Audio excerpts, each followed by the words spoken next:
Here we go. I'll start with the first question and I'll read the third one. And you do the simple one in the middle because you said you don't like reading, right? I never said that. How are you a book reader if you don't like reading? I mean, come on. Yeah. Okay. I like reading. What do we think of all the Wheel of Time Season 3 content coming out in the last couple of weeks?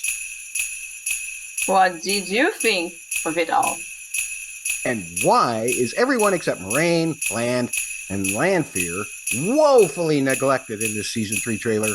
We discuss all of this and more in this book spoiler edition of Bustin' Blockbuster.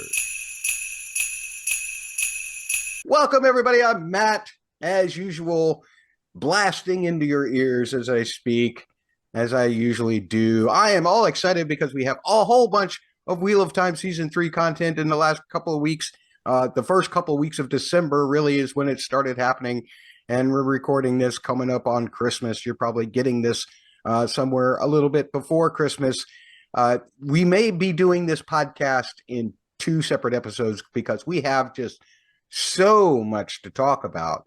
And it won't just be me rambling. You get to hear somebody who not only is a Sauron supporter, but is also a Dark One supporter. That is Priscila. You can find her at Priscilla TV1 on the YouTube. Priscilla, how are you doing? Are you excited about all of this? I'm very excited. I am a Sauron supporter, in more like I'm a Sauron fan, not a supporter. I don't. You're a double S. I don't agree with it. No, I don't agree with Sauron's agenda. I'm just a fan of his. But I'm not the Dark One fan. No, I'm Team Moiraine. I am a Moiraine guy. Well, okay. Well, we'll see how that works out for you very soon. But yeah, folks, we have news. We have a ton of news to go through, and then we're going to be looking at the Season 3 teaser shot by shot from a book spoiler perspective. I may even ruin it for Priscilla. I don't know how much she's read. Priscilla, how much have you read? Four. No, and you told me that I need to read the fifth. The way the teaser looks to me, I think you need to read Fires of Heaven real quick. I will. I know that you're already privy. Yeah. I know that you're already privy to a lot of events that happen in that book, just because I know you like to go find things out about the story well ahead of when you read them. But it's really fun to read it. So I'm just asking you to read it because I don't know if they're going to do it at the end of this season or not. But there's an awful lot of pointing. I think you and I both have the same point about that a little bit later on. In the meantime, Wheel of Time Season 3 is going to be returning on March 13th. That's a lot earlier than a lot of people expected until about last month when we started getting rumblings of effects series or effects companies being done with stuff and things like that. We started thinking, oh, and then there was a little meeting of a lot of the cast probably watching the first two episodes together. All kinds of little rumors started popping up. And then lo and behold, at CCXP, a wonderful convention that is from your home country of Brazil. I think it was in São Paulo, yeah. São Paulo. São Paulo. And they... São Paulo. I don't pronounce anything Brazilian correctly. Just to check my Portuguese. It's awful. But as you have seen, as I leave comments on your YouTube. Anyway, the whole idea is that we got a whole bunch of news dumped. There was a poster dumped right before that. Then there were interviews. They evidently showed two scenes, all kinds of, and then of course the teaser trailer came out, and then they released the teaser trailer to the public. Those scenes, of course, are still, they were for only the people that were in their main hall that saw them.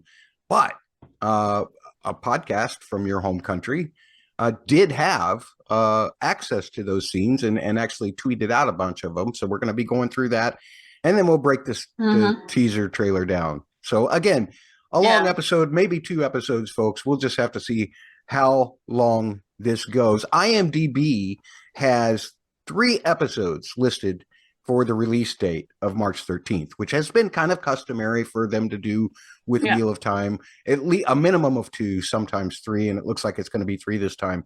That would make the finale on April 17th, which I think would be a week before JordanCon So everybody can get together at JordanCon and talk about it after it's over and debate what they saw and what have you. That'll be lots of fun for them. I won't be able to make it to JordanCon this year. I'm going to try to make it to WatCon, but I'm not sure.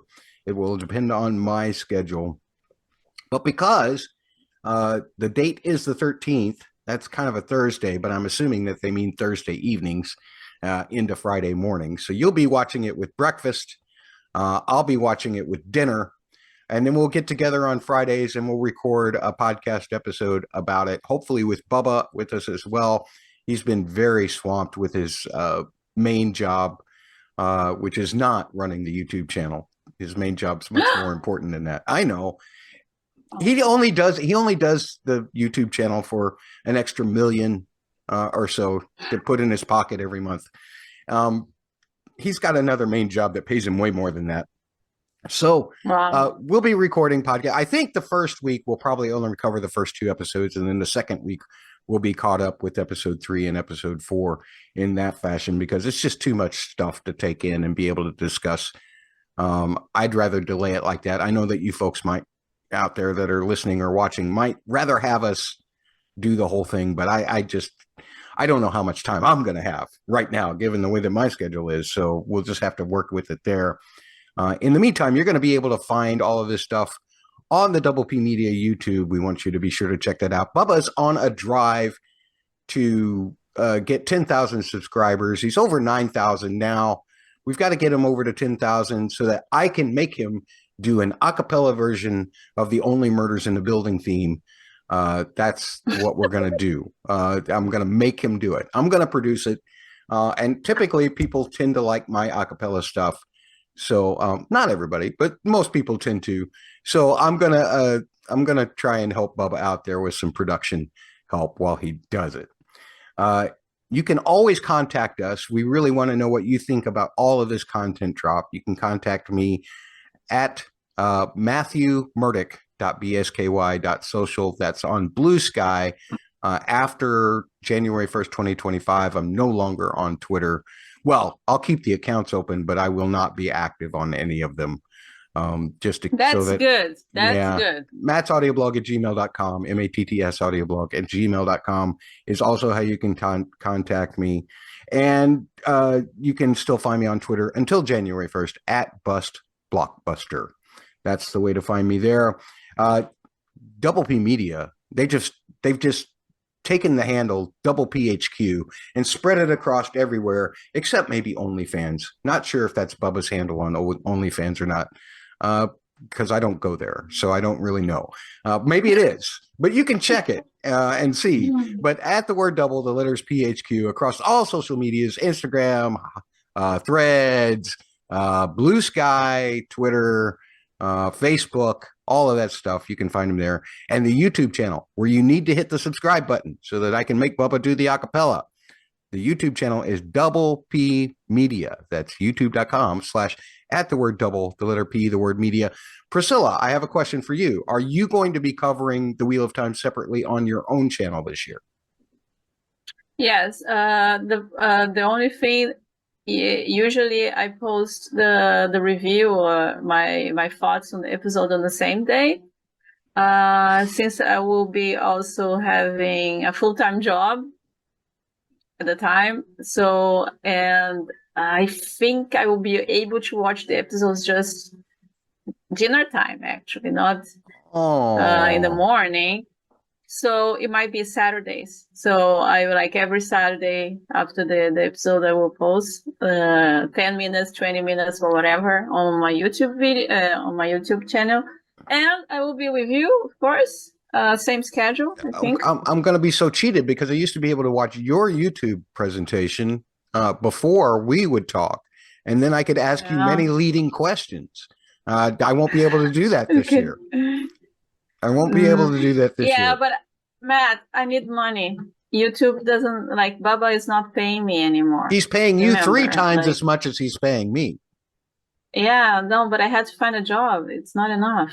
It's not enough. Bubba is a little stingy that way with all the money that he makes over on the YouTube channel. I know. But maybe, folks, if more of you subscribe, you'll have extra money in order, because he'll get more views and everything. He'll have more money so that he can share it with Priscilla, so that she might make 4 times as much as me, which, 4 times 0 is. Anyway, let's get into this stuff. We've talked about the premiere date. Let's talk about the new poster that is coming out, or that we had released first, right before CCXP came about.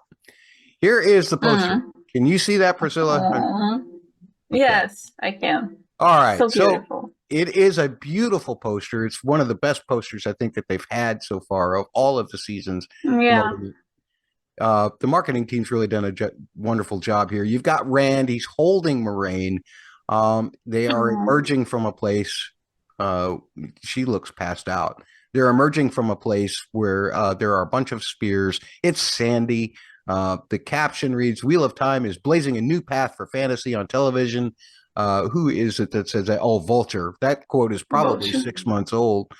And then, of course, the Wheel of Time on Prime, because I don't know how they would have gotten any quotes if they hadn't released anything to anybody. At any rate, this poster is absolutely beautiful. There's a couple of things about gorgeous. Yeah.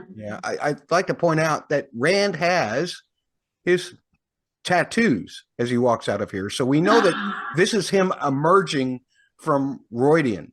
He's come out of Rhuidean. He's earned his tattoos.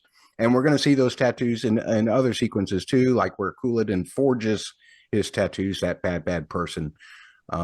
That's the way that's going to be as well. So love all of that. Any other thoughts about this poster before we move on to the next subject? Because there's a ton of them. Yeah, so we are in spoiler territory, right? So yes, we are. You can talk about anything you want. Yeah, so where do you believe this is taking place? We have spears and obviously he's emerging from Rhuidean, which is that location in the Threefold Land. I don't say Aiel Waste anymore. I've been schooled to say the Threefold Land instead of the Aiel Waste. But yeah, this is politically correct. And the whole idea of the sands and everything, and of course the spears. What happens is you're not allowed to go into Rhuidean, as book readers know. You're not allowed to go into Rhuidean with weapons, and so the people who would leave spears, all of those spears probably represent people who never returned, because they either, you go to Rhuidean so that you can become a clan chief or a wise one, and the clan chiefs go through the glass columns, the wise ones go through the rings, right? The wise ones see many, many possible futures, which we think is what Moiraine is going to experience this season. And the clan chiefs, or Rand in this case, experience their lives through the past and see what the role of the Aiel actually was all the way back to the prior dragon. So, or maybe even before that. But I think that's all that the book covers, is up to what happens during the Age of Legends.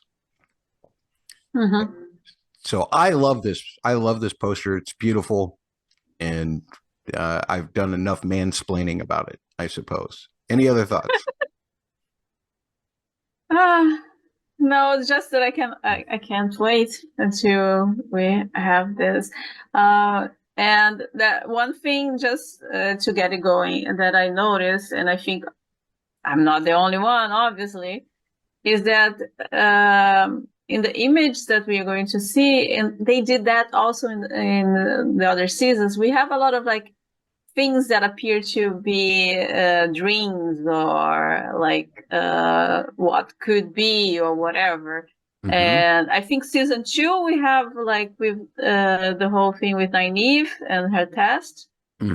We had like a whole portion of the image that we saw, not a whole portion, but a lot of the image that we saw in the leading up to the season was actually not real. I think here in this teaser that we saw, that like they are keeping the tendency of that. So just by the looks of it, I would say that they are really going to explore more what happens, not only accepted tests, but Yeah, there's a lot of other planes of existence we know as book readers. Exactly, like other dimensions. So we are going to go into full fantasy mode right now. Yeah, Teleron Riyadh, these tests, the accepted tests, it's all going to be there. I'm just, there's a good portion of this trailer that I just feel is, especially all the shots with Moiraine dying. Of course, those are all just possible futures because she even identifies that in the teaser. Exactly. She says, yeah. So, yes. But there are some shots of Egwene that I believe are even in like maybe Teleron Riyadh and things like that. And not the accepted test, but the others. I think Elayne too. There is one shot that I don't. The crown. Yeah, I agree with you there completely. Let's talk about this. A long time ago, actually, several months ago, the WGA had some titles for these episodes up, and WatchSeries.com, a great website which you should always check out, and John from What Up uncovered when these were placed in and released them to the world. But we haven't talked about it because we've generally had Bubba around when we talk about it. So these titles of these episodes may change because some of them do, but sometimes they're just named after chapters in the books and they don't change. But other ones are named after chapters in the books and they do change. So you never know what you're going to get exactly with these. And I don't have any idea what order they're going to be in, but here is your titles for season 3. There's one title, To Race the Shadow, another title, Golden Eyes. Obviously, that's a Perrin. A Question of Crimson. That sounds like an Elida or Leandrin kind of episode to me. He Who Comes with the Dawn. Obviously, that's got to be Roydian or Alderkar or the Golden Bowl. It's got to be one of those two. Seeds of Shadow. That could be the Bubbles of Evil that we see near the beginning of the episode. Teleron Riyadh. That's definitely going to be Egwene oriented. The Road to the Spear. Not sure. The Shadow in the Night. That sounds like a lanfear episode, but I don't know how much we're actually going to see of lanfear other than stuff with Moiraine. There was a couple of shots in the teaser trailer. Yeah, you're a lanfear fan, aren't you? You and Bubba just lust after lanfear. I'm not a leather guy. I don't do that. No, I'm kidding. Of course, everybody wants lanfear. I never liked lanfear that much in the books. I know that some people are crazy with them, like Matt Hatch from The Dusty Wheel. He is nuts about lanfear. I'm not so much. But even TV show lanfear, Natasha O'Keefe. No, TV show, she's delicious in every aspect, in her evilness, in her loveliness, in her just casualness, the way she flicks scales, she snaps so her fingers and cuts people's heads off. It's just so casual. She's very dangerous and you love her for that. Yeah, absolutely. So any other thoughts about these title episodes, Priscilla, or these episode titles? Do you have any idea what we might be seeing here? Do you have any specific characters in mind when you see them? I kind of already blabbered what I thought. No, I don't know. I was expecting some episode that we would have more Matt. From the titles, I don't see where he would be. I agree with you about like A Question of Crimson being obviously about Red Aja, so Leandrin and Elida. Golden Eyes is too on the nose. It's so on the nose that I actually question if it's going to be about Perrin. Good point. Yeah, maybe it's not about Perrin per se, but it's about like how people perceive Perrin. Like, this guy is weird. Yeah. So the Road to the Spear is, every time you say spear, I think Aiel. So I don't know. But the Shadow in the Night, like if it is the last episode, I think we are going to have to expect another confrontation with one of the Forsaken. Yeah. Which one? We don't know. Oh, yeah. Okay. I mean, we know Mogadine is going to be there. Yeah. Yes. Yes. Mogi. I better just call her Mogi because I'll mess her name up for sure. How about this, though, Priscilla? The Road to the Spear. Could the Spear actually be the Ashendari? Could that be the Mad episode that you were thinking about? Mm-hmm. Yeah, but what about the road? Well, I mean, he's got to go through a couple of doors to get the spear, right? So the doors will be the road? Okay, like the road to the path to? Okay, like the journey to the spear. Yeah, that's what I was thinking. Yeah, okay. Yeah, I mean, that's the only other possibility that I could find for it. Otherwise, I'm totally with you. It seems very Aiel to me, for sure. The Road to the Spine would definitely tell me that's them entering the Threefold Land, but the Road to the Spear, maybe that's the Mat thing. Not sure. Any other thoughts about these episode titles? Nothing? No, they're cool. I do not know how to pronounce this wonderful actress's name. Shohreh Aghdashloo. Aghdashloo. Yeah, Shohreh Aghdashloo. Yeah. Shohreh Aghdashloo is a goddess Elayne from The Expanse. And she's going to be playing the character that I don't know if she gets a fair shake in the books or not, because everybody she really thinks that she's doing the right thing the whole time. Yeah. She really, and that makes a good kind of villain kind of character, right? Is somebody who thinks that they're really doing the right thing. I can't imagine anybody else playing this. Now, a lot of people wanted her cast as Cadsuane. That was kind of like the big fast fan casting for a long time. Cadsuane is amazing, who doesn't take crap from Rand at all.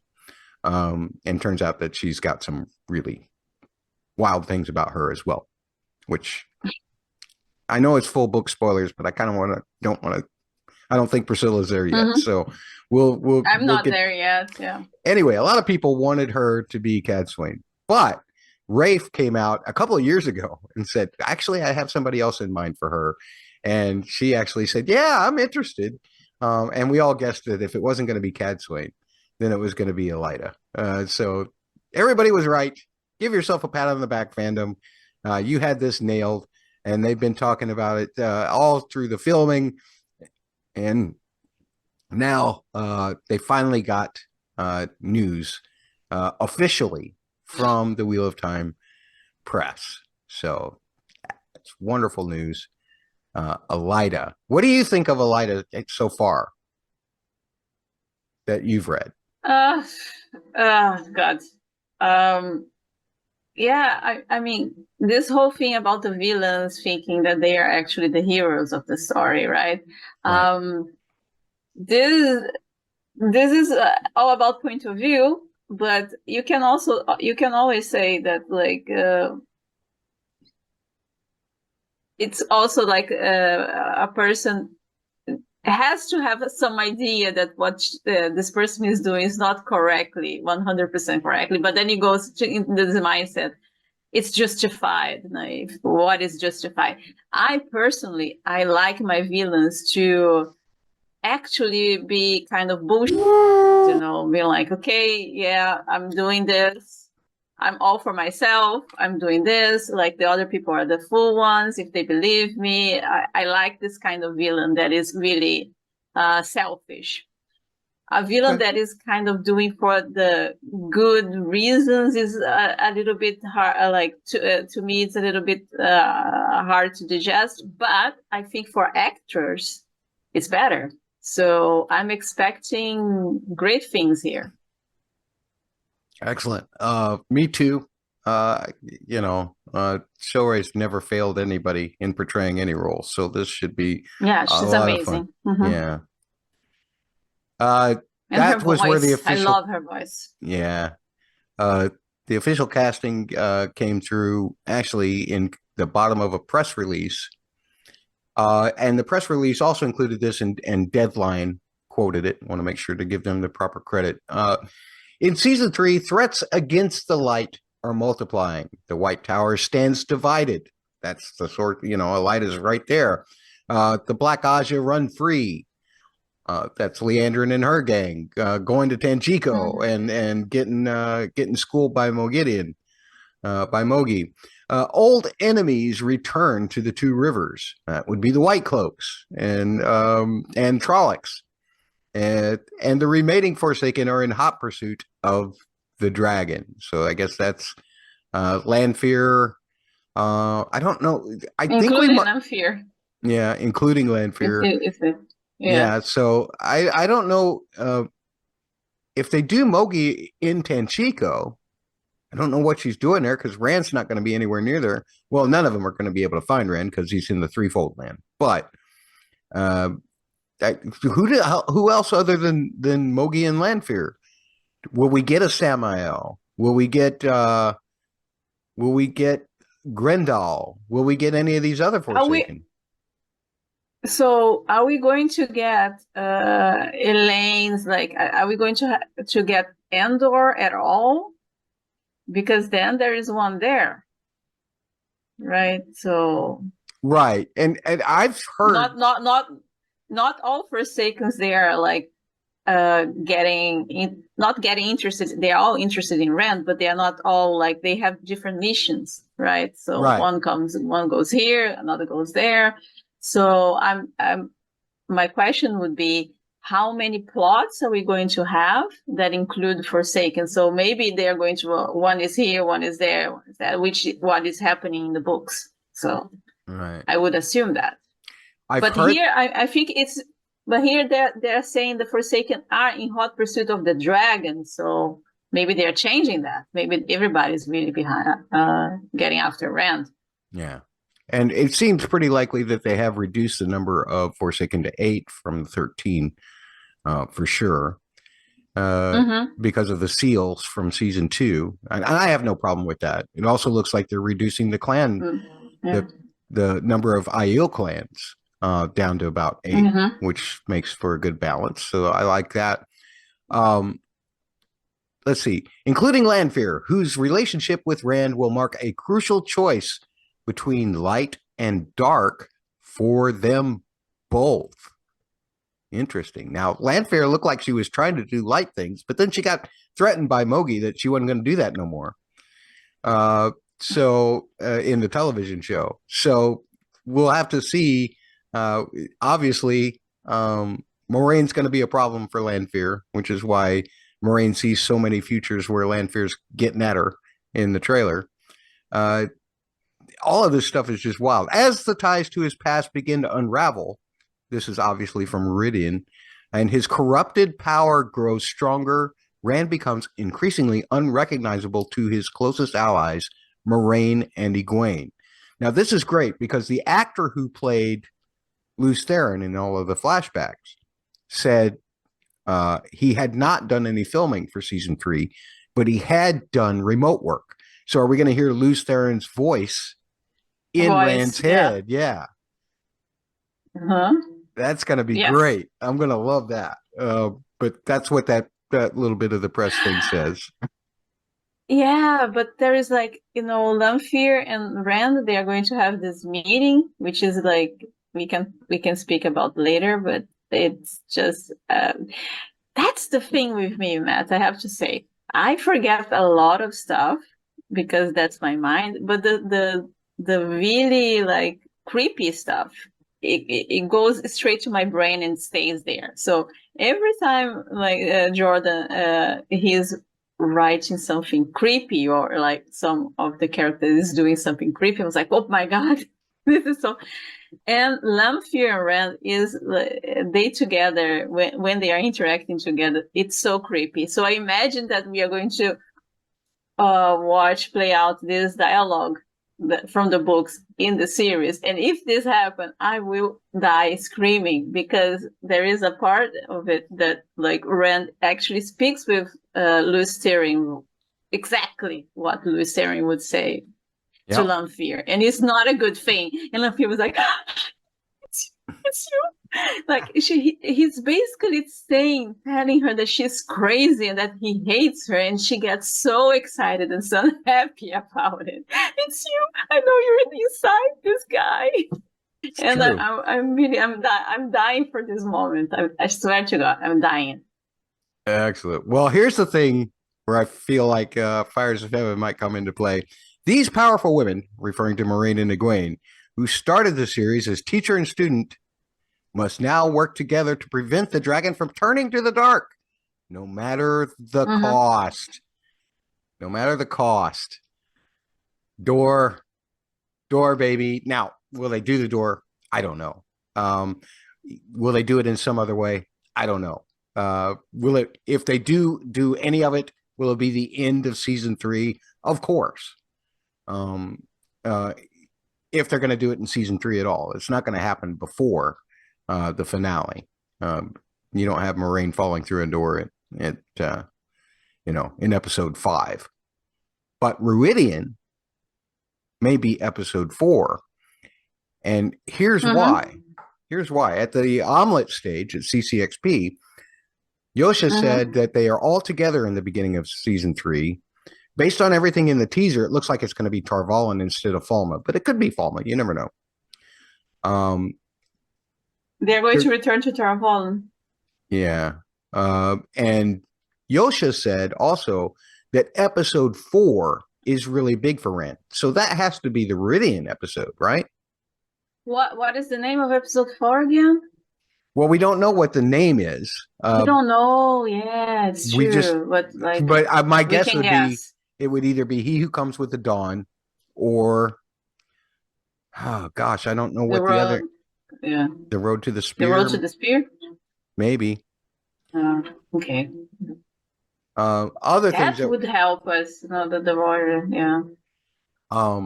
Now, Rafe said, and this is another thing that makes me think Ruidian is going to happen in episode 4. Rafe says that there is an entire episode in a whole other world. So it could be Teleron Riyadh. It could be Mat going through the door with foxes and snakes, but I don't think that's going to happen. I honestly I think the Ashendari is just the Ashendagarai, which really pisses me off. But I'm with Brandon Sanderson on this one. I think that they did that poorly in season 2. Mat already has his past memories. So exactly. Technically, yeah. So you don't really need him going through the door in Tar Valon or the door in Ruidian. He's not going to be at Ruidian. We'll be able to talk about that when we get to the teaser. Rafe says that there's an exploration into Mogi. You can expect that, just like there was a big exploration into Lanfear. Josha says that Egwene and Rand's relationship, because Rand thinks that he's on a mission, keeps them from sharing secrets together. We knew they would separate, quote. I mean, the show has kind of drugged that on, having Egwene be the reason that Rand comes to Falme. They kind of dragged that on a little bit, even though he had already been with Selene / Lanfear many times. Let's see what else. Madeleine says that the incidents in season 2 changes her worldview forever. Disdain for institutions that have authority and power. So, is she? What about the tower? Well, that's the thing. Are you there? You're probably not there yet. After this whole thing with Elida happens, the tower is split. Swan and Leon and Min in the books, they all get away and they go to another place. I can't remember the name of the Saladar, I believe it's called, is where they go, where a whole other group of Aes Sedai have collected. Yeah, they have two parallel things. Yeah, they have 2 towers there. And Egwene ends up becoming the Amyrlin seat of the Rebel Tower. Of this one, yeah. So her disdain for her disdain for the tower as it stands with Elida would make sense. I'm thinking this is much more about her disdain for the Shanshin than anything else. Yeah, but that's what I was thinking, because institutions in general, I would say, okay, so she will be against the other White Tower, but for her story and her whole hatred of the Shan is not about the institution, is about the authority and power, like oppression. It's not even about. It's true. It's about oppression, because she has been a good student. She has to like everything that they say. She is always there to please. She likes knowledge, so it's not that she the way that is being written here is kind of like she's rebelling against, and I don't think she will. I think it's just an opposition to oppression. Yeah, that could be very well. It could just be cleverly written to disguise what it actually is. Yeah. Are there any other points on this slide here that you want to talk about? No. Okay. So a lot was said. You can still find the stream. It would have been from Saturday, December the 7th, of all the stuff from CCXP on their YouTube. Be sure to check that out. There were 2 scenes shown at CCXP. You won't find these on their YouTube. These were specifically for the hall and the people in there. But Povo do Drago, you have to tell me how that's pronounced in Portuguese. Okay. Povo do Dragão. Okay. Povo do Dragão. I'll never be able to say that. So I'll just listen to her. She knows what she's saying. That is I don't know if they're Portuguese or Brazilian podcast. They're Brazilian podcast that does coverage of the Wheel of Time. They were there, as they should have been. Excellent. And their Twitter actually released synopses of what happens in the scenes that were shown at CCXP. Here's the first one that was shown. We see Rand, Lan, Moiraine, and Egwene in somewhat a desert-like location. So that's probably going to the the Threefold Land, perhaps close to the Aiel Desert. Maybe they're in the spine somewhere. I think we see a couple of shots of that maybe from the teaser trailer.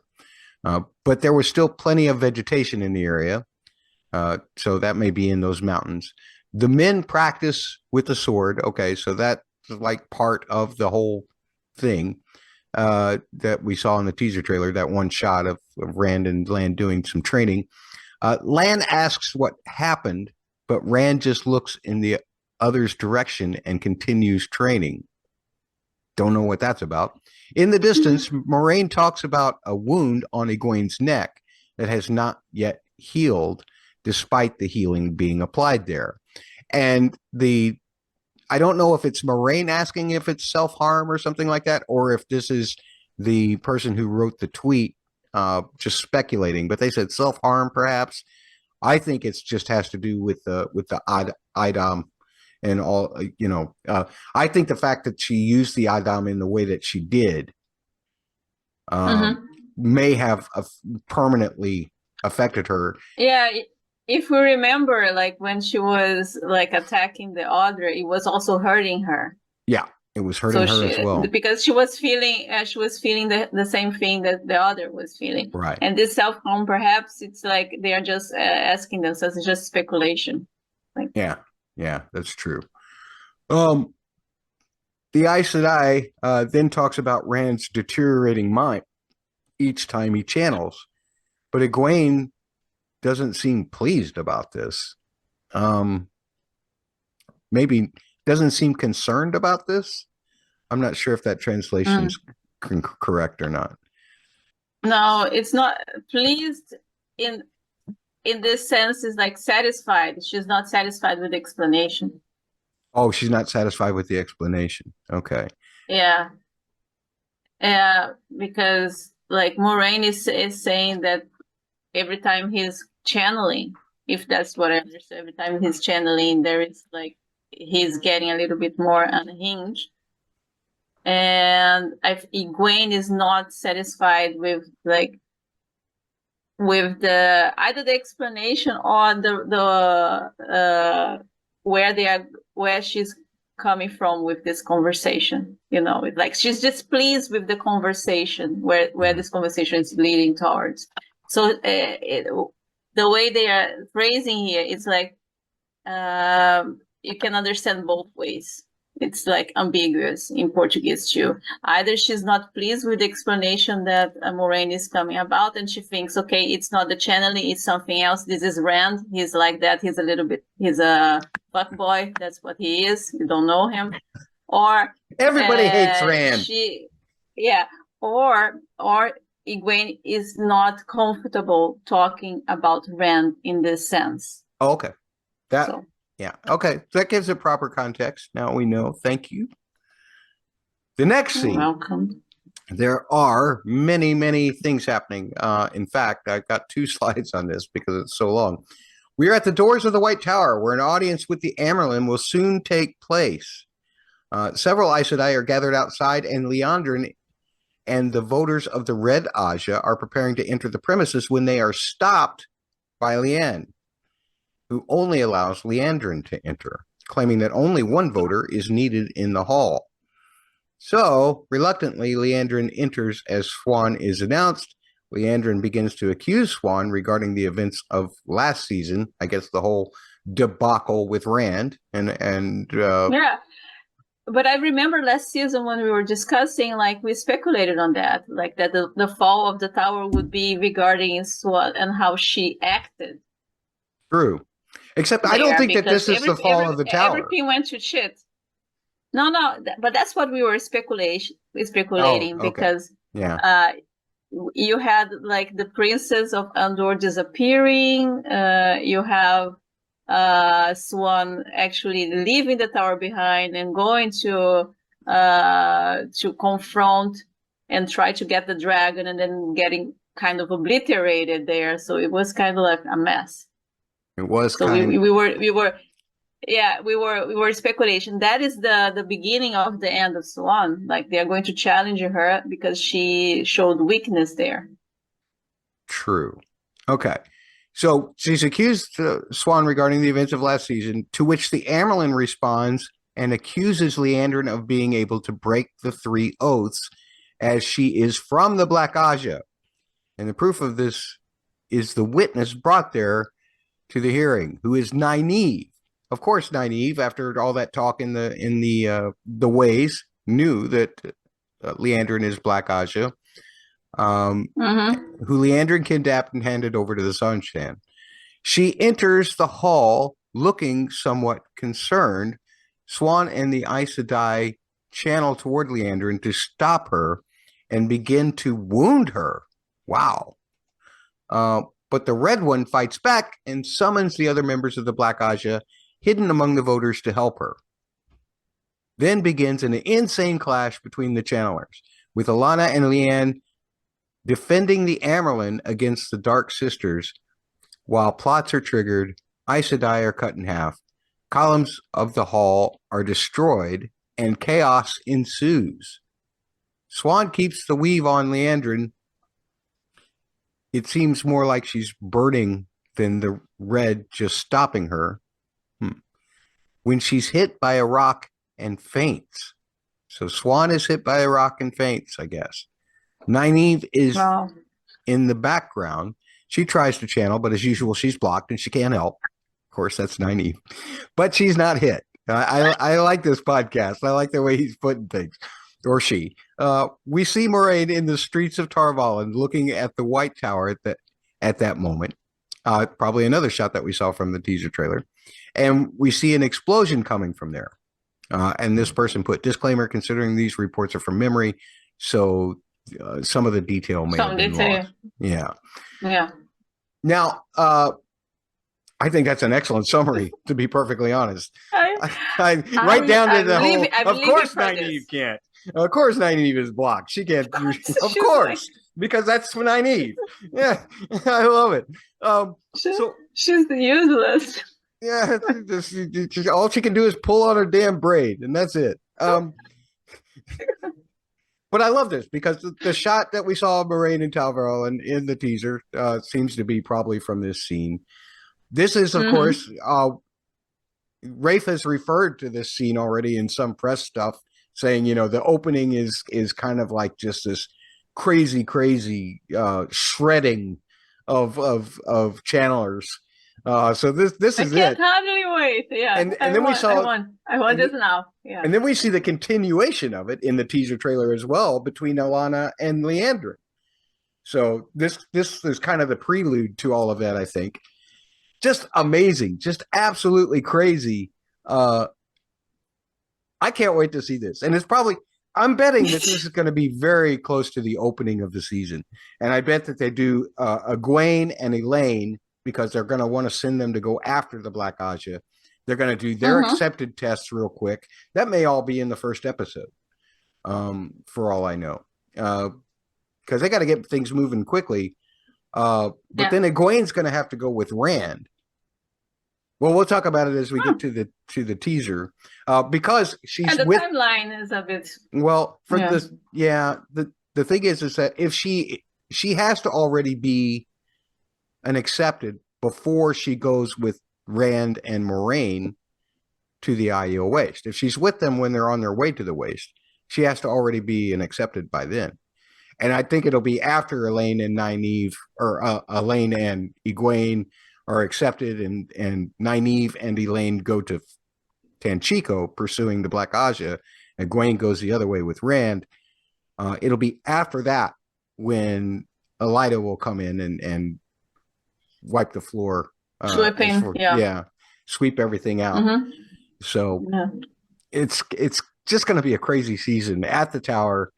The Rodian stuff's going to be so cool. But these two scenes were really enlightening. I'm really glad that they gave the audience that stuff. And thank you. How is that said again? Povo do Dragão. Yeah. Thank you so much for relaying that to the rest of us. Yeah. Thank you so much for relaying that to the rest of us. Really appreciate that. Really appreciate that. Folks, we've been talking a lot. We haven't even got to the teaser yet. We're about to get into the teaser. Before we get to actually breaking these things down scene by scene, what was your general impression of the trailer? I know we talked about it a little bit already, but I just want to make sure that we know exactly where each other stands before we start breaking these shots down, because it does tickle my bias a lot, my impressions of the teaser overall. Well, I think it was a really good one. They gave us a lot of information. They focus on lanfear, Rand, and Moiraine, which for me it's okay because I like this trio, except for Rand, perhaps. No, I like Rand. Poor guy. Everybody hates Rand. And I think there's a lot of things there that are actually not happening in the real world, which is very fantastic, as I said. So I'm looking forward to see the series coming together now that we have lots of motivations, characters, and world building established to go to the place where things are happening. And this teaser definitely gives you a sense that things are really happening. Absolutely. It's always easy for me to get excited about teasers because you always get super strong shots, but rarely do you ever get any real context. So it's hard to do anything except just look at each shot and guess where they fit in what order or whatever. The wonderful thing about having read the books is there are lots of landmarks of things that you can say, okay, well, this has to be from this section of the book, regardless of what order it's shown here or there. One of the things that I loved about the teaser is, this teaser basically goes through a whole bunch of things where Moiraine says, I've seen 1,000 futures. They don't know what the word million is in the Wheel of Time, so they say 1,000. And she says, in all of them, either Rand lives and I die, or I live and Rand dies. Just paraphrasing what the dialogue is there. And in a couple of them, you don't really want Rand to live. That was the thing that I was just kind of like, because he is Dark Rand, and that shot with all of the all of our heroes being lanfear's allies just tickled me fancy. I think I sent you an email immediately. I was just like, oh my god, it's goth Elayne, it's goth Nynaeve. I was just giddy with that shot. It was absolutely fantastic. On the other hand, this trailer feels a lot like, to me, like Avengers Infinity War, with Doctor Strange just sitting there, seeing thousands and thousands of futures, because we see them all, all of these things where Moiraine could die, possible futures.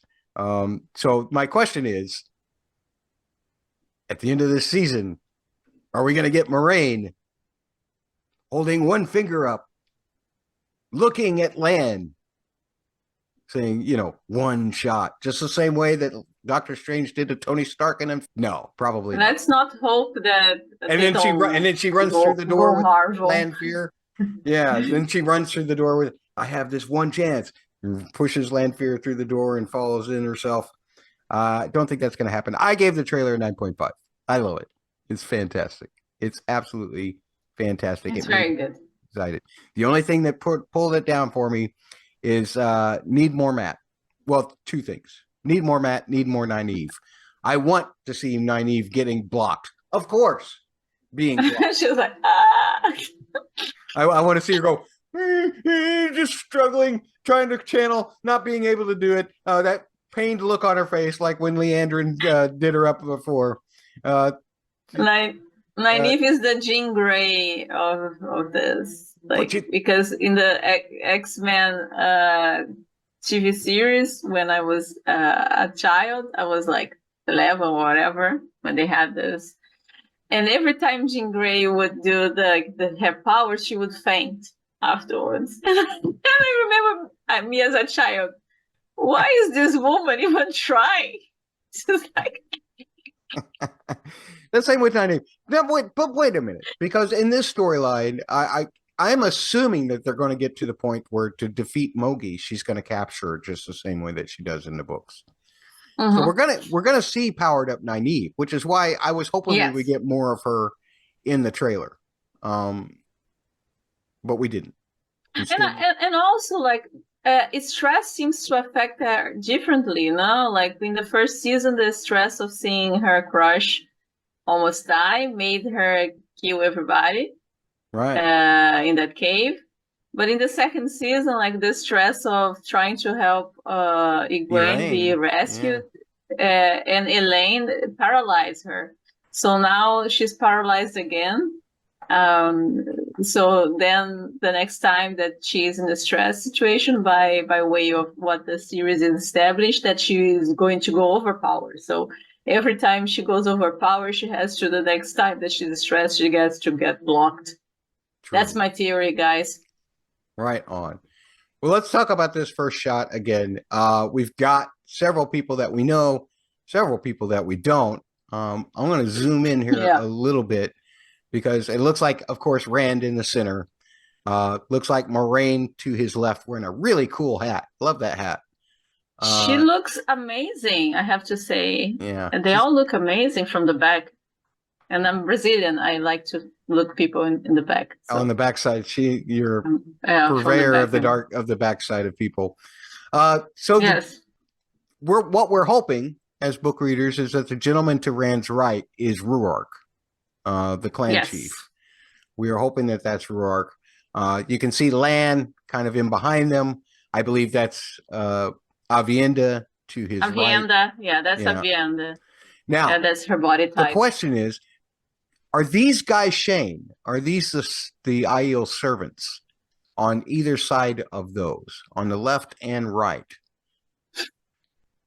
One of them might be Egwene. Very cool. But if they could do the guy Shane, cool. I'd be very happy. The left one. The left one looks very cool. Yeah. In the left. And there is one here, like just on the bottom, just the head, just one head.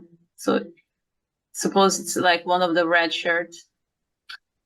Could be. I don't think there's any Aiel that go in with Rand and Moiraine though, because you're only certain ones are permitted.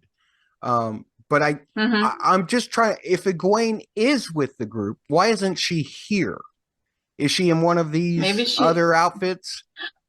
I think Egwene, she likes to blend in. Remember when she was in the first season? She was in the books too. She was blending in very well. Yeah, that's true. So I don't know. Yeah, it's possible. It's possible that she's dressed. Or is it possible that woman. she's already been hanging out with the wise ones?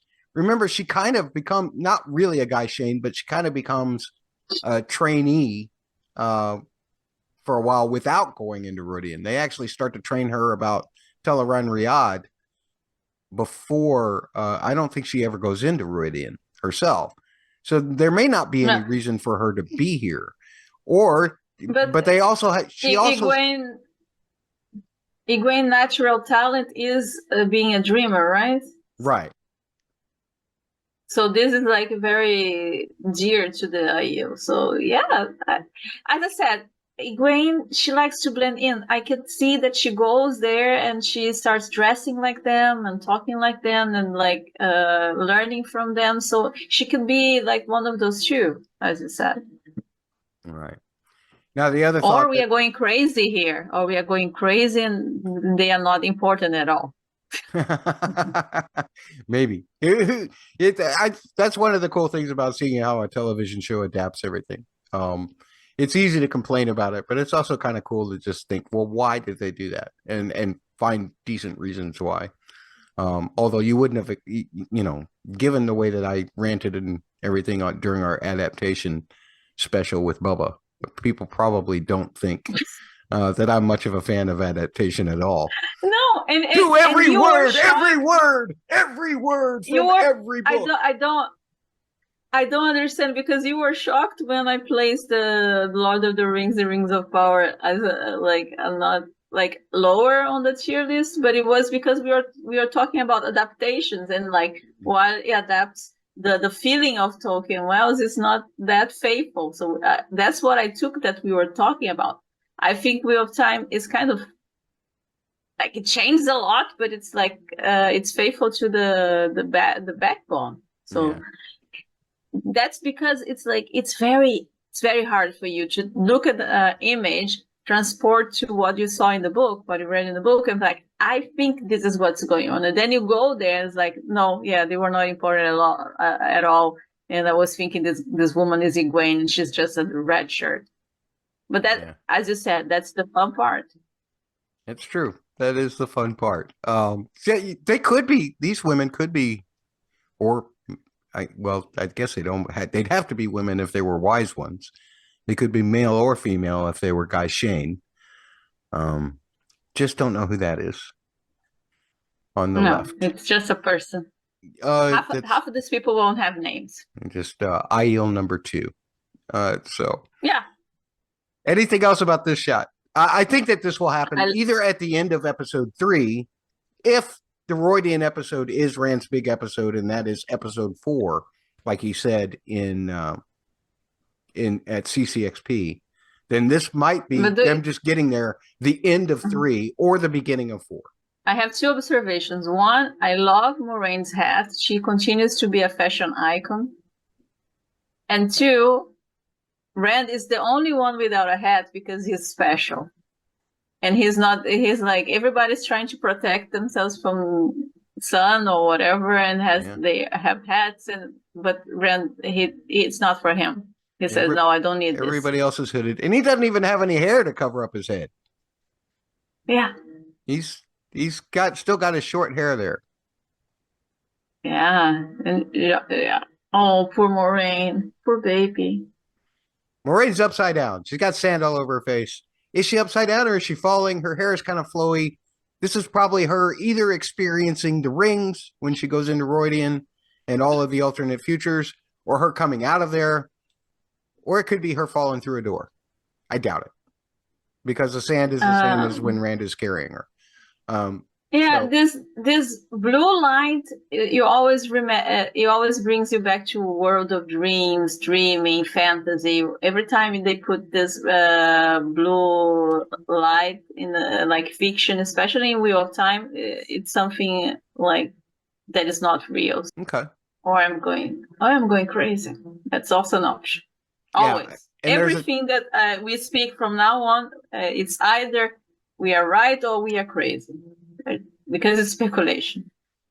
Reckless speculation. Reckless speculation. We are just speculating, folks. Yeah. I think that this is probably her just experiencing what she experiences when she experiences the futures, because that sand is just like pretty much the way it is on her face. We see later on in the trailer when Rand is carrying her at the end of the trailer. Yeah, it's like sand. No, it's like she spent too much time. She's like there is some burns or or bruises in her face. I don't know. It might be, yeah. Well, let's move on to this shot, which is a very large room. It's got 3 statues. They appear to be like Aes Sedai-like. There are males and females. This shot doesn't really show that. So Age of Legends, male and females, Aes Sedai, like big columns, big sculptures of male and female. This is Age of Legends. Yeah, it very well may be the Hall of the Servants, which is related to the Aiel as well. Because not just the Aiel served as servants to the Aes Sedai in the Age of Legends. But you're definitely right about the time frame. I totally agree with you there. Now, as far as these people walking through, I cannot exactly make out who they are. It's a flashback. So but the thing is that this one might be the one that the Ameline seat that we saw on season 1, the flashback. One of them. That's her. Okay. This one, the one in black and white. Because this one right here, kind of to the back, I don't know if that's a male or a female, but I know that Amber from Road to Tarvalin thought that was Rand, which would make sense to me if he's experiencing Aiel flashbacks when he's going through the glass columns. He could be living. It could be. I think it can be the Ameline seat that we saw on season 1 or Rand. Yeah. Okay. I honestly, because it's like ambiguous. Yeah. Yeah. The gender is ambiguous to me. Yeah, that's true. And no discredit to Omar. Omar from WatchSeries.com did a great job collecting frame shots and then just put them out on the socials for everybody to collect from his folder, which was really nice of him to do. And that's the source of these shots for me. Unfortunately, at that time, the resolution of the video at max was 1080p as opposed to the 4K that you can now get on the Prime, if you're watching it on Prime. So the resolution isn't as high, but I can't take those photos because the Prime logo is on there and I don't want to get Bubba in trouble. So so I had to use Omar's, and they're beautiful. I'm not complaining. Omar was very generous to give those away, but I do wish I had a little bit higher resolution is all, so that I could tell. Maybe Amber was using the Prime Video and she thought she saw what she saw, but I don't have enough resolution here to say. We do know this is from the Age of Legends. I'm suspecting that it's part of Rand's trip back into the past when he goes into Roy in the glass columns. There's Moiraine. Rand trying to be the man lanfear wants him to be. Here's Moiraine. This is probably during that scene that we talked about that was shown, where she's looking at the White Tower and then all of a sudden the explosion happens. I'm betting that's this is part of that. Either that or she's just getting into town and she's like going, oh gosh, I wish I could go there. The show has made it to where Swan says she can't come back unless she's called home.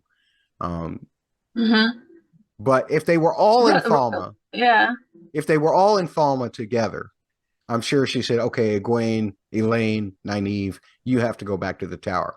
So she could just be seeing them off here, but I'm betting this is where the explosion is about to happen. That was mentioned in the scene. Rosamund is getting so beautiful. Like this happens a lot. Just in time to go away from the series for 2, 3, 4 seasons. She looks very beautiful. She's a beautiful woman. She is a beautiful woman. And she's getting more beautiful with age, I have to say. I think she was a little bit bland when she was younger, but like she's amazing. I don't want her to go, Matt. Can we just like forget about like that she needs to go and just stay there? She's so good. They've already set it up to where there's no. I mean, the only thing that they could do is if they come up with some cockamamie non-book reason as to why she gets to stay in the series.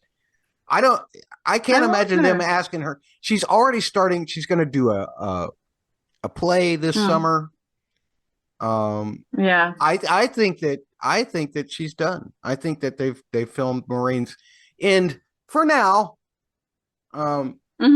Already for season 3. That's what I'm worried about. What did you call it? Yeah. The Moiraine exit? The Moiraine exit? The Moiraine exit. Yeah, Moiraine exit. The Moiraine exit. But instead of like Brexit. what I would do, I would kill her in the second third of one season and bring her back in the end of the first third of the next season. She doesn't come back until like the last book or so in the whole series, man.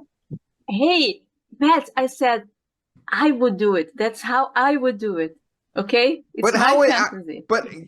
You would do it, but then how? Because it wouldn't work with the rest of the story.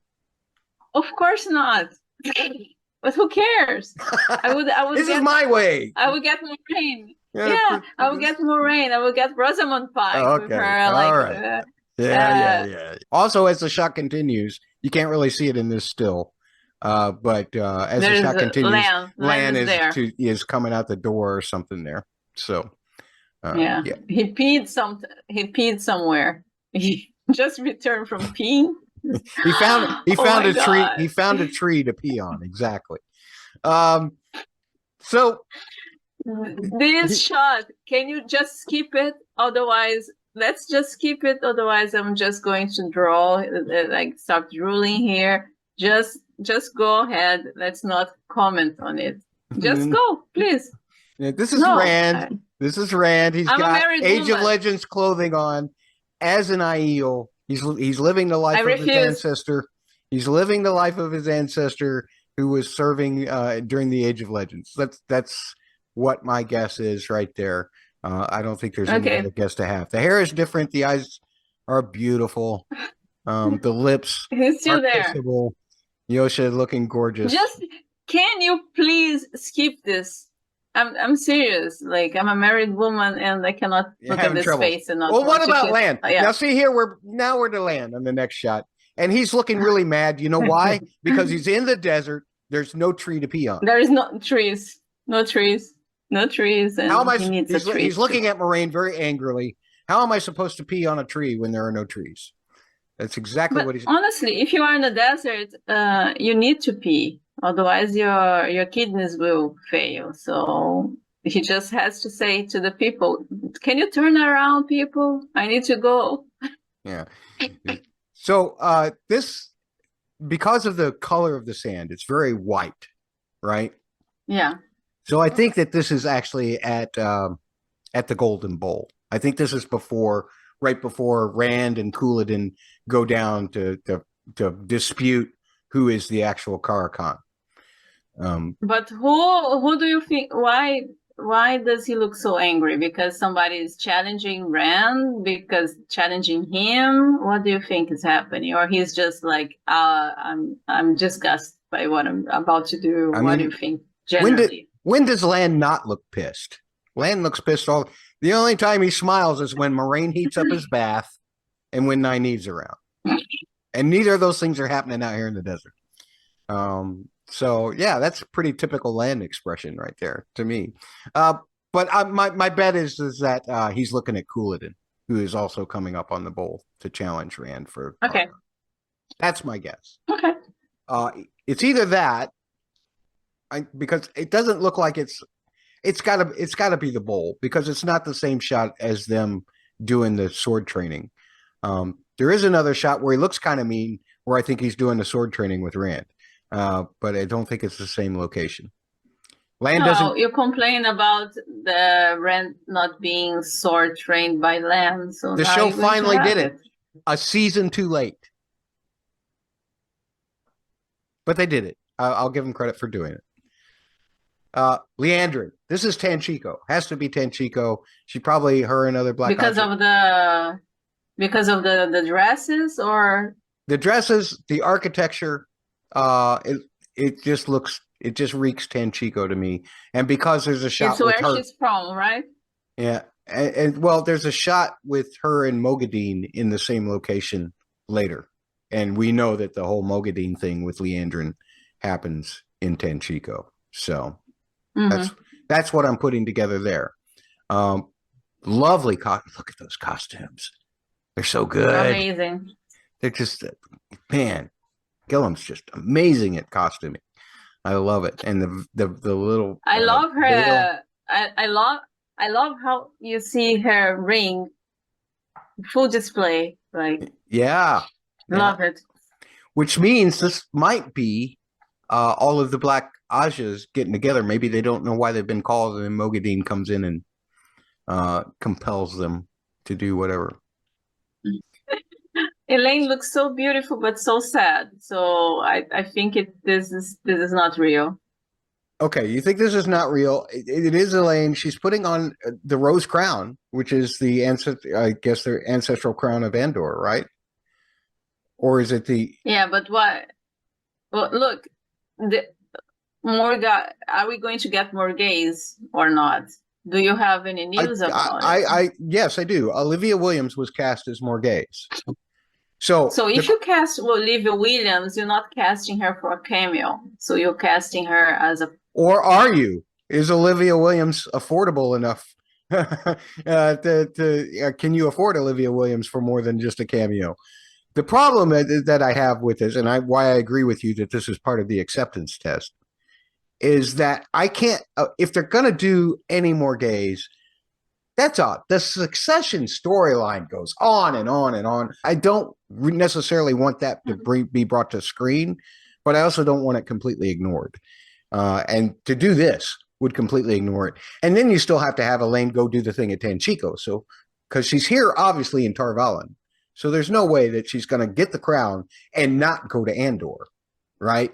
So this is obviously an accepted test where she learns that that her mother has died or that her mother has been kidnapped, as it happens that not Robin, because Robin just seduces her and makes her do weird things, compels her to do weird things. Oh, yeah, but I'm not looking forward to this. Yeah, but then who is it? She ends up in the company of a whole bunch of white cloaks, and so it's a long drawn out storyline. So I can't imagine them truncating it. Or even mentioning it all if they're just going to truncate it like that. Okay, fair enough. Yeah. So this is probably Elayne taking an accepted test, is what I'm saying. You agree? Yes. Yeah, this is part of it. It could even be one. Not only I agree, but I hope it is, because it's the simplest explanation, and it's the explanation that would actually make more sense if they are planning on like 8 seasons, 7 seasons. I don't know how many seasons, whatever. Yeah, 8 max. I think it's 7 right now. I'm not sure. So I agree completely. Let's move on. This is actually the Amyrlin seat there, but it's not the Amyrlin seat sitting on the Amyrlin seat. It is. It's a red. Liandrin. It's a red one. It's Liandrin. You'd know Kate's nose anywhere. So I initially, when I saw this, thought, "Oh, is this Elida?"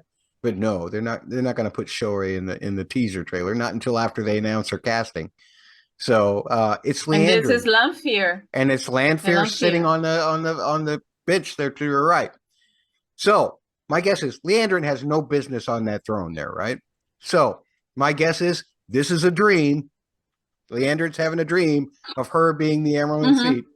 And Lanfear shows up and says, "Hey ho, hey, we got to go to Tanchico. You got to get out of here. We got to go to Tanchico right now. You got to go. Mogi wants you there. Go. I got things to do with Rand. See ya. Bye." Yeah, that's what I think happening there. Yeah, because we know that how much Lanfear loves to show up in people's dreams. That's what she's more comfortable. That's where she's more comfortable. Yeah. Well, the hair is shorter. It's likes easier it. to get around. Although she does seem to have longer hair there. Mm-hmm. She usually dresses a lot kinkier too, in the dreams. But Well, I don't think she wants to seduce Liandrin. Liandrin's pretty open to that. No, I don't think lanfear wants. Liandrin can want whatever she wants because lanfear is the most beautiful woman ever. But I think lanfear just likes attention. It doesn't matter where it's coming from. Okay. Here's Moiraine. She's channeling into this globe. Doesn't appear to be the same clothing that she's wearing when she goes into Rhuidean, right? It seems different. Mm-hmm. I suspect this might be, and the sand around is all kind of, well, that may be sky too, though, because she's kind of up on this cliff. We'll see in the next shot. Or this almost like stone outcropping. So that may just be sky. But I believe that this is an access key to the Chosen Caw. Remember that those statues from book 2? Mm-hmm. And then when Rand goes to Rhuidean, he actually gets both the access keys, right? Both those statues. They're just like little statues of a man, a little statue of a woman. They've got those, they're holding those globes up the same way that the huge statues, like the one that he saw outside of Carrion, being dug up, is holding a globe. So I think that they've changed the access key. This isn't the male one. This is the female one. And she's using it for some purpose. Maybe to make it rain. Is it actually Rand that makes it rain? I don't know. I'm guessing here. I'm just guessing. Or maybe she's using it to conjure a door for her and look. Well, which ones of these threads is she doing? Like, is she channeling? It looks like air, right? Because of the white. Yeah. Yeah, but that's like the thing in the show that, like in the second season, they put more colors into it. But in the first season, it was more towards white, and this is more towards. There is some. That red. was because of the. Yeah, I guess they're just a little bit of red, a little bit of gold, a little bit of fire, maybe. Yeah. In the next shot, though, once she channels in, then it starts channeling out on its own, and she's standing there on that rock. And why they had to put that, and why they had to ruin it with a quote that's 6 months old, I have no idea. But I believe that's Moiraine channeling out, and it's Moiraine, yeah. These weaves coming out, green. They look more green, right? Yes. Mm-hmm. So would that be water? That's why I said, is she going to make it rain? You mentioned that's what I was going to say, because you are thinking about she making rain, and it looks more water to me. Yeah, but it's a beautiful shot. They should not have ruined it with all of those captions. That's just awful. Just awful. I don't know how much of an audio, how good this is for an audio podcast. I should describe it. She's what it is we see her channeling into the globe in the prior shot, and then we see her. It's almost like the shot pulls up back. It's this wonderful drone shot or crane shot that kind of goes from left to right as the channels are coming out of that globe, and she's holding it from a distance. She's standing up on this rock area that looks like there's nothing else around. I don't think this has anything to do with her seeing the visions or whatever. I think this is something completely separate because the clothing's different. Although it's almost like she has that kind of bluish clothes when she's hanging upside down. Mm-hmm. Sure. So it's kind of hard to tell. Again, beautiful shots, zero context. That's what we're supposed to do, is give you context. And I'm not very good at it. I refuse to give people context. They have to think for themselves. Do your own research. All right. So we're at a breaking point here where we need to go, but we've got lots more to talk about. So Priscilla, will you be back to talk more Wheel of Time about this teaser here? Sure.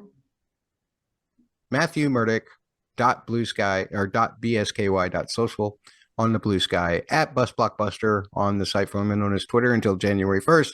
You can send emails to mattsaudioblog@gmail.com, matts@gmail.com.